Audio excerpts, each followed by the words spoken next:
নমস্কার বন্ধুরা, ঘরোয়া রান্না বাই চৈতালিতে সবাইকে স্বাগত জানাই। সবাই কেমন আছেন? আশা করছি ভালো আছেন, আমিও ভালো আছি। আজকে বানিয়ে নেবো আমি ক্রিমি মাশরুম স্যুপ।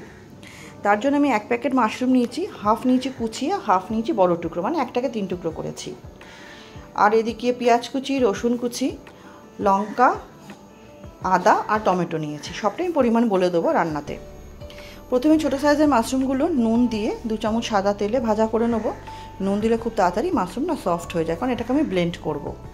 নতুন বন্ধু যারা আমার এই ছোটো চ্যানেলের নতুন ভিডিওটি প্রথম দেখছেন, আমার রেসিপিগুলো সামান্য হলেও ভালো লেগে থাকলে চ্যানেলটি সাবস্ক্রাইব করে পাশে থাকার অনুরোধ রইল। পাশে থাকা বেল আইকনটি প্রেস করে অল নোটিফিকেশানটা অন করে নেবেন, যাতে চ্যানেলে যখনই নতুন রেসিপি আপডেট করা হবে সবার আগে আপনাদের কাছে নোটিফিকেশান পৌঁছে যাবে। আর ভিডিওটি ভালো লাগলে অবশ্যই লাইক করে দেবেন, ফ্রেন্ডস ফ্যামিলির সাথে শেয়ার করে নেবেন। ওদিকে ব্লেন্ড হওয়ার পর কড়াইতে যেটুকু তেল ছিল তার মধ্যে আমি ছোটো যে 10 টাকা বাটারগুলো পাওয়া যায় সেটা পুরোটাই দিয়ে দিলাম। দিয়ে 5টা রসুন কুচি, হাফ ইঞ্চি আদা আর 2টো কাঁচা লঙ্কা দিয়েছি। দিয়ে এটাকে আমি হালকা সতে করে নেবো। বাচ্চা খেলে কাঁচা লঙ্কার পরিমাণটা কমিয়ে দেবেন। আর পরে আমি গোলমরিচগুলোও ব্যবহার করেছি, বাচ্চা যদি খায় সেটাকে স্কিপ করবে। আমরা যেহেতু 3 জনই খাবো আর আমার মেয়ে মোটামুটি একটু বড়, তাই জন্য আমি এই পরিমাণটা দিয়েছি। দিয়ে একটা বড় পেঁয়াজ কুচি দিয়ে 5 থেকে 6 সেকেন্ড হালকা সতে করে নিয়ে দিয়ে দেবো টমেটোটা। টমেটোটা দিয়েও কিন্তু হালকা নাড়াচাড়া করতে হবে, কোনোটাই খুব বেশি ভাজবো না, যেহেতু এটা স্যুপ করছি সেই জন্য। টমেটোটা দিয়েও নাড়াচাড়া করে কয়েক সেকেন্ড এর মধ্যে আমি হাফ চামচ মিক্স হার্ব দেবো। মিক্স হার্বে না স্যুপের টেস্টটা আরও বাড়িয়ে দেয়। কয়েক থেকে নাড়াচাড়া করে বড় সাইজ করে রাখা মাশরুমগুলো যেগুলো কেটেছিলাম সেটা দেবো।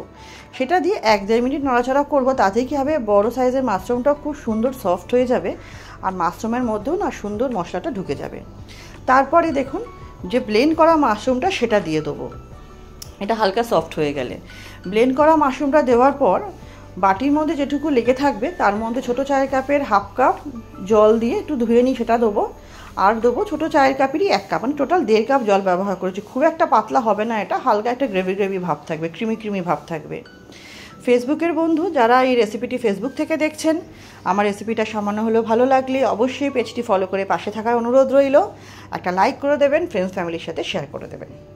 জলটা দিয়ে পর কিছুক্ষণ ফোটানোর পর স্বাদ অনুযায়ী নুন দেবো। আর আমি গোলমরিচের গুঁড়ো দিয়েছি, যেটা আমি আগেই বললাম বাচ্চা খেলে স্কিপ করে দেবেন। আর দিয়ে দিলাম চিজ কিউব, একটা দিচ্ছি চিজ কিউব। দিয়ে খুন্তির সাহায্যে কিউবটা একটু ভেঙে নেবো, তাড়াতাড়ি না গলে যাবে। কিউবটা দিয়ে ওই মিনিট 2-1 মতো আমি ফুটিয়ে নেবো। অবশ্যই সমস্ত স্বাদকে ব্যালেন্স করতে দেবো হাফ চামচেরও কম চিনি। আর দেবো কিছুটা ধনেপাতা দিলে টেস্টটা একটু বেড়ে যাবে। নর্মাল স্যুপে ধনেপাতা ব্যবহার হয় না, কিন্তু এই মাশরুমের স্যুপে দিলে খেয়ে দেখবেন অপূর্ব লাগে। দিয়ে কিছুক্ষণ ফোটালে এটা আমার রেডি হয়ে যাবে। রেসিপিটা আশা করছি আপনাদের ভালো লাগবে। ভালো লাগলে অনুরোধ করবো অবশ্যই ট্রাই করবেন। কেমন লাগলো কমেন্ট সেকশনে জানাবেন।